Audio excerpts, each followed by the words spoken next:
Legend, the absolute fucking legend himself, John Madden, unfortunately passed away late last night, and it's kind of sad. I did a cut early in my channel's life, and I'd love to get back to doing it again, but one of the first videos that kind of eventually took off, it was kind of weird, the trajectory of that one, but regardless, that's back-end shit that nobody really fucking cares about.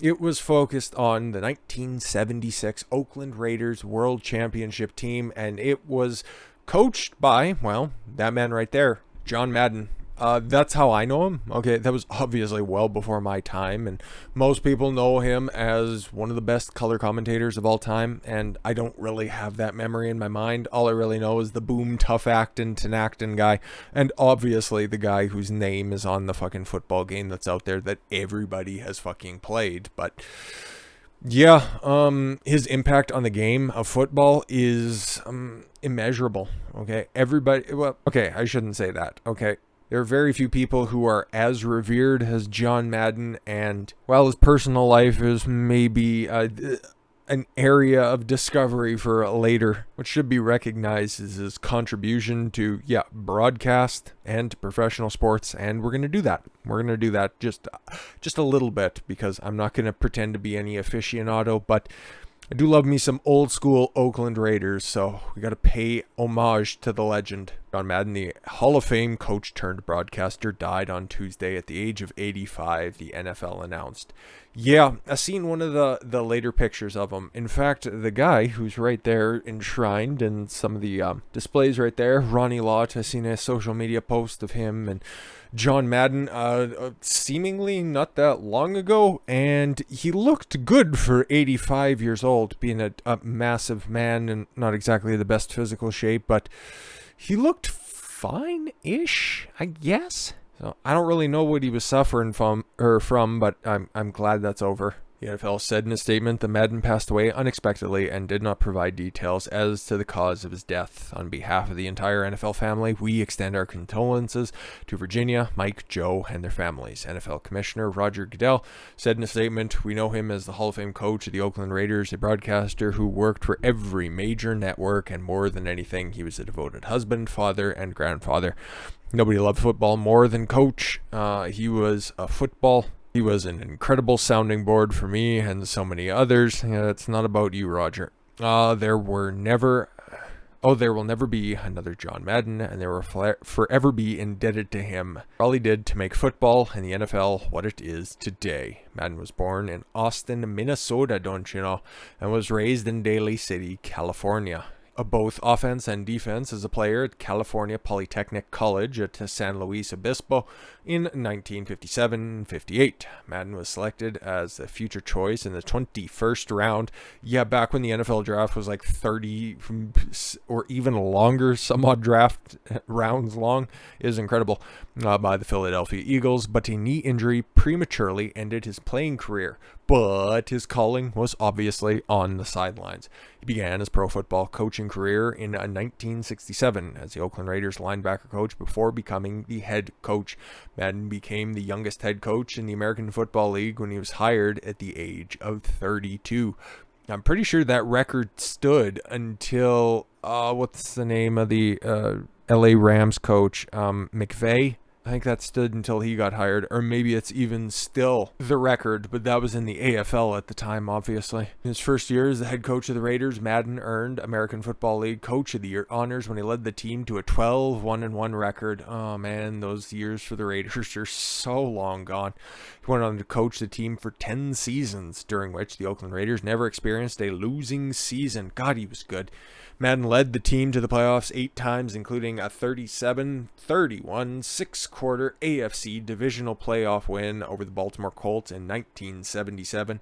In January of 1977, the Raiders won Super Bowl 11 to beat the Purple People Eaters of the Minnesota Vikings 32-14 under Madden's guidance, and backed by a criminally good and criminal and, like the legal sense, the defense that is out there. But if you want a little bit more of a in-depth dive into that team right there, it's such a fucking good team. Ken Stabler, God, Frank Blitnikoff, Dave Casper, fucking Christ, that was a great team.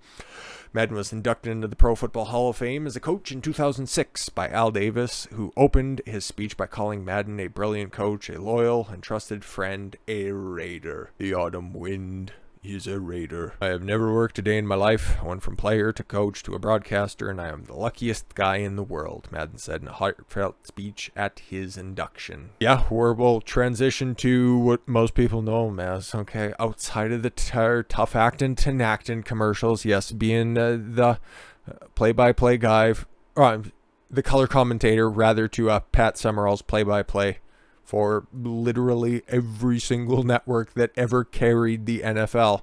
He was there for Monday Night Football, okay? You didn't have to stomach any fucking less than stellar comment. I don't even know who's on the call nowadays, okay? Instead of hearing the dog shit tones of, and I know he's not on there, of Joe Buck and Troy Aikman, which makes me want to fucking Alec Baldwin myself.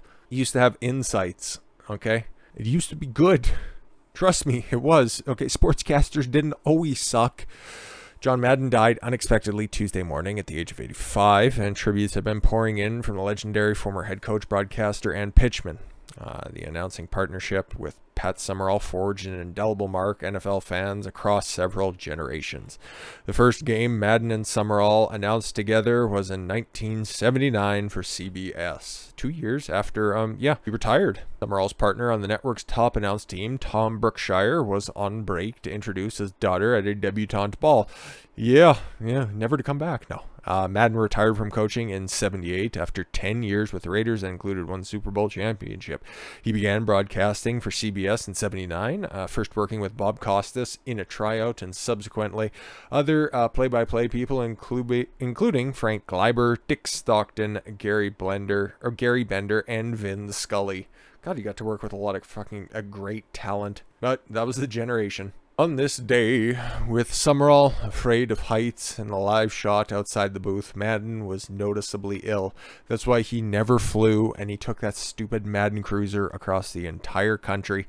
I still remember some of those shots out there, okay? Sweat droplets ran down his face, and he was flushed, Summerall wrote in his autobiography. I worried that he might have a heart attack. If not, he certainly didn't appear ready for prime time. Oh, little did you know.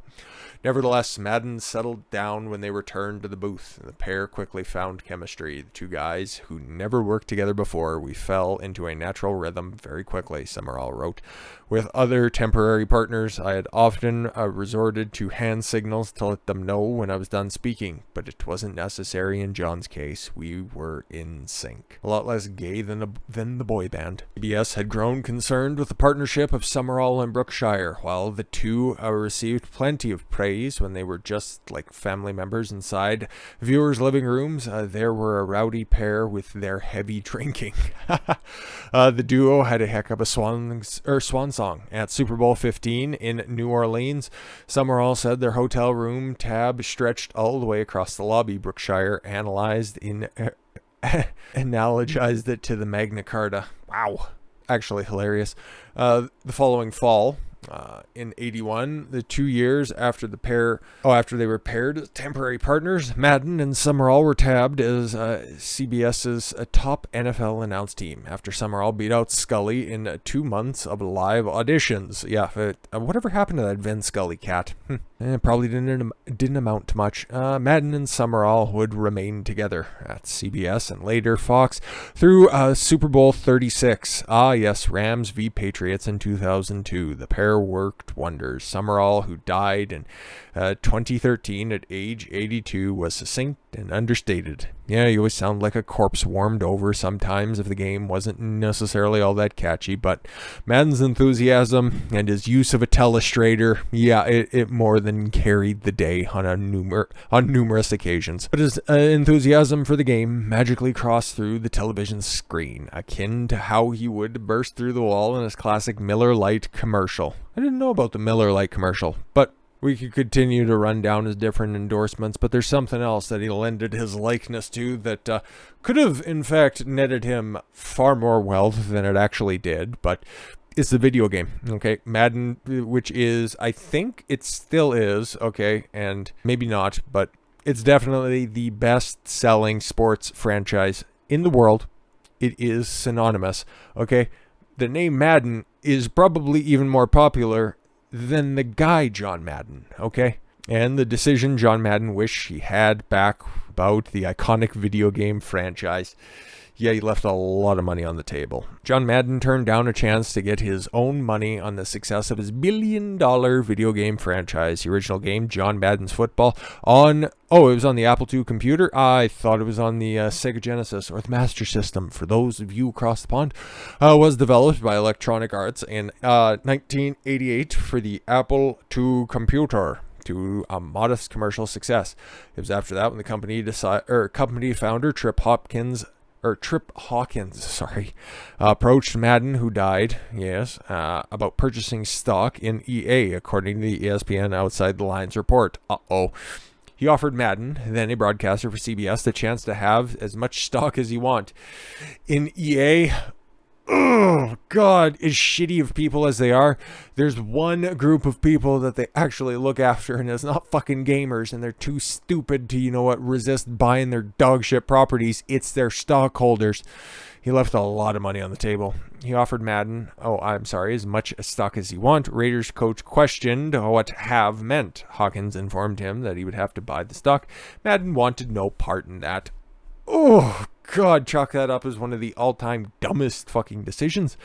Hell, I'm just a football coach. Boom, said Madden in the ESPN piece. I pointed with my finger, all-knowing, and I said, I gave you my time. I'm not giving you my money. I showed him.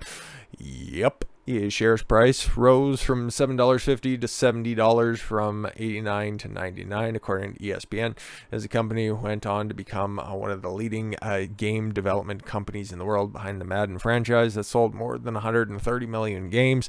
The Madden games have equated to more than $4 billion in sales and have appeared in more than 30 different platforms. EA Sports FIFA is the only other sports video game to pass 100 million in sales. Madden went on to call not buying EA the dumbest thing I've ever did in my life. Madden did agree in 2005 to a $150 million deal with the company to use his name and likeness in perpetuity, along with getting annual royalties. And yeah, we aren't going to drag him any longer than that, but it's really tough. It's really tough because now we're starting to lose more and more of the greats from some of the best generation of football. And yeah, even though he's been out of the spotlight for a considerable amount of time, he was one of the good ones. And they don't make broadcasters. They definitely don't make coaches. And yeah, they don't make personalities like that at all like they used to. So Godspeed into the hereafter, John.